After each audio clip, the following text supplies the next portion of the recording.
So in this way, now we talk about yesterday continuous negative karma. Negative karma, there's three parts. First, we talk about negative karma.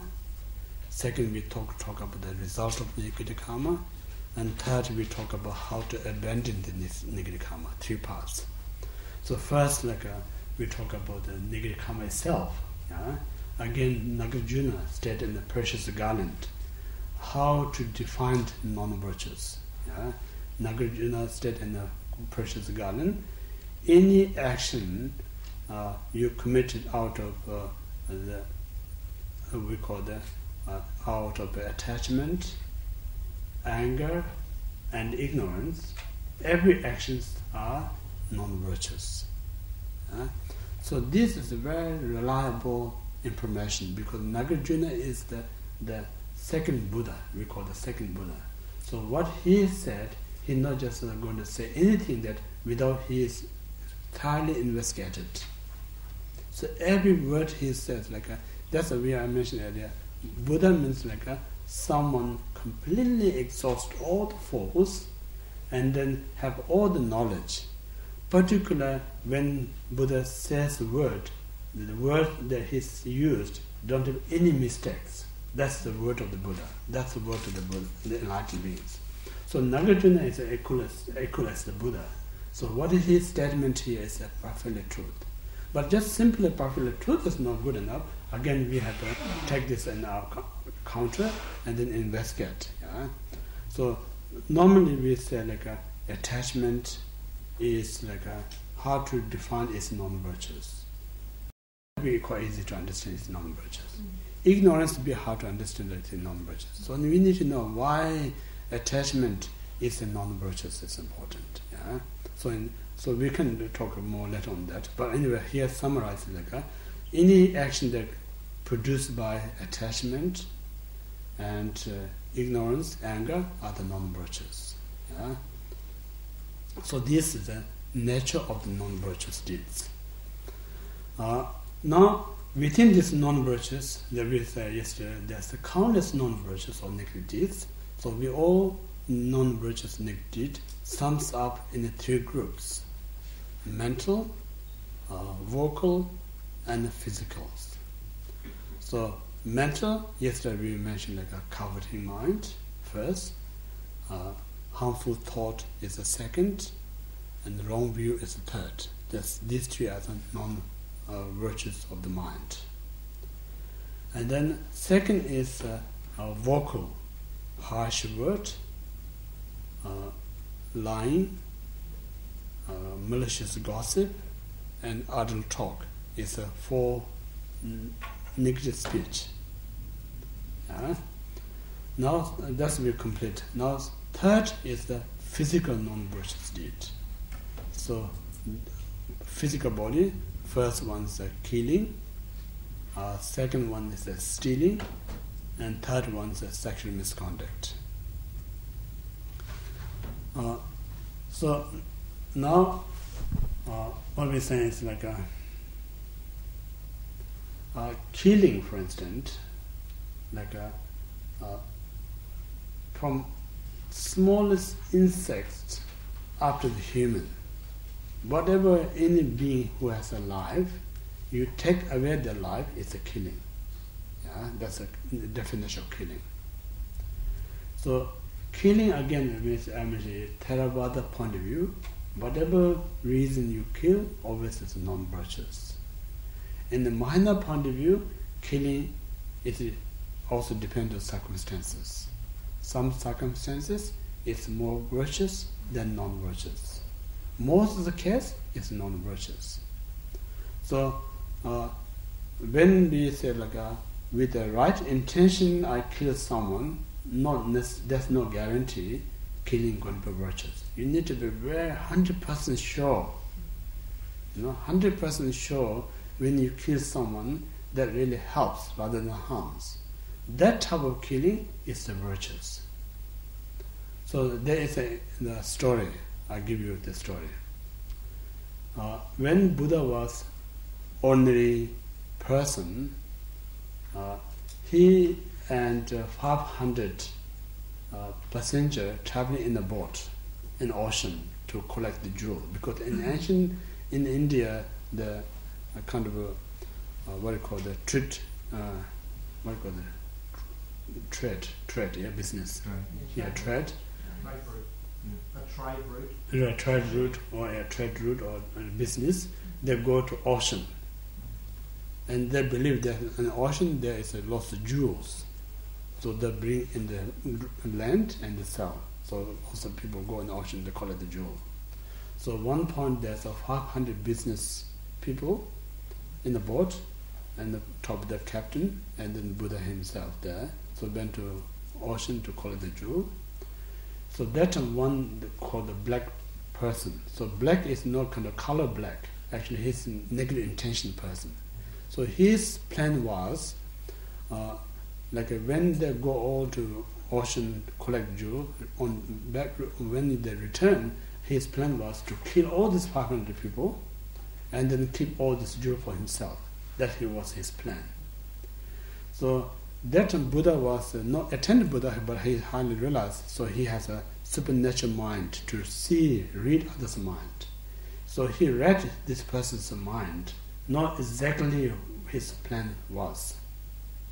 So he kind of spent a week. What is the best way to save 500's life, and to stop him to harm or create a negative karma? He planned, kind of organized, planning how best way to protect everyone. So when he planned, there's no other option, only one option is remaining. So that is just kill this person and rescue this 500's life. Because if you just wait, before they get in the dry land, he will kill everyone. There's no other option. So sounds like it's a negative, killing the person, but then you logically look how it becomes positive. Means if Buddha let go according to his plan, what's going to happen is first, this 500 persons' life going to be lost. That's a set. That's not the bad thing, worst part. But from human point of view, it's worse. Losing 500 lives is a big loss. But coming point of view, losing 500 lives is not that bad. The bad is a person who's going to commit. That's much worse. He's going to be such a heinous crime committed. He may lose many lives to sufferings. So on this point of view, now actually Buddha tried to help this negative person more than this 500 passengers. Yeah. So in that kind of an event, killing one person is a virtuous. If you kill this 500, then losing 500's life, and he committed enormous negative karma.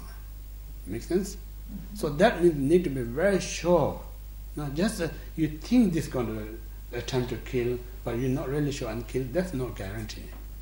Make sense or not? Mm-hmm. Yeah. So that kind of we call because the intention is we call the mind intention to help everyone, not just simply save this 500 passengers, just to help both sides. So and that right intention and the right decision. So this right intention, right decision, that action appears is a non-virtuous, but it's a positive. Yeah. So in this way, when we talk about the cause in effect, we talk about 4 possibilities. It's good to look. When we study karma, you need to study 4 possibilities. What 4 possibilities we're talking is the action is a negative, result is a positive. First one. And then action is a action is the first one. What I said, I can't remember. Sorry. Action is negative, result is positive. Yeah, action is a negative. Thank you. Action is a negative, results are positive. That's the first one. Yeah. Now, second is action is a positive, result is negative. The second one. Third one is action is positive, result is positive. Third one. Fourth one is action is negative, result is negative. That's 4 possibilities. So last two, we don't need to describe. We know if you do negative karma, result for negative suffering. If you do positive karma, you have a positive karma result. So first two, like means like a negative action, positive result, like I mentioned the story. Yeah, Buddha killed one person, it's a negative action, the result is a positive. Now positive action, negative result means like a someone who kind of say like a saying such a sweet word to someone, but idea is to get kind of rip off to the person, to deceive the person, take advantage from the person. So that one we call the action is very sweet, nice to me, but the goal is to harm to me.